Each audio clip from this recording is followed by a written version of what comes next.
سابق وزیر ہریش راؤ نے تلنگانہ میں مسلسل پولیس اہلکاروں کی اموات پر اپنی شدید رد عمل کا اظہار کرتے ہوئے ریاست میں برسر اقتدار کانگریس حکومت کو اپنی شدید تنقید کا نشانہ بنایا۔ ہریش راؤ نے social media platform X پر پوسٹ کرتے ہوئے کہا کہ ملوگو ضلع میں ایس آئی سدھی پیٹ میں کانسٹیبل کا خاندان، کاماریڈی میں ایس آئی کانسٹیبل اور سرسیلا میں کانسٹیبل کے خاندان، میدک کے کلچارم میں ہیڈ کانسٹیبل، ان تمام پولیس والوں نے مختصر وقت میں خودکشی کر لی۔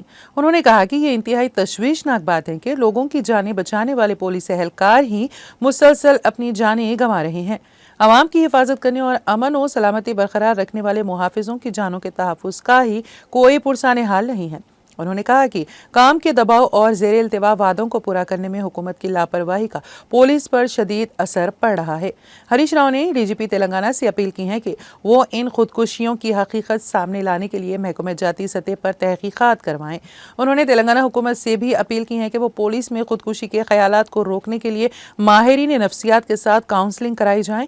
ہریش راؤ نے پولیس اہلکاروں سے خودکشی کے راہ کو نہ اپنانے پر زور دیتے ہوئے کہا کہ خودکشیاں کسی بھی مسئلے کا حل نہیں ہیں، یہ ملازمتیں محنت سے حاصل کی گئی ہیں۔ آپ کے گھر والوں اور والدین نے آپ پر جو اعتماد کیا ہے اس میں خیانت نہ کریں، قیمتی جانیں ضائع نہ کریں۔ معاشرے کی حفاظت اسی صورت میں ہے جب آپ لوگوں کی زندگیاں بچانے کے لیے اپنے فرائض خود اعتمادی کے ساتھ ادا کریں۔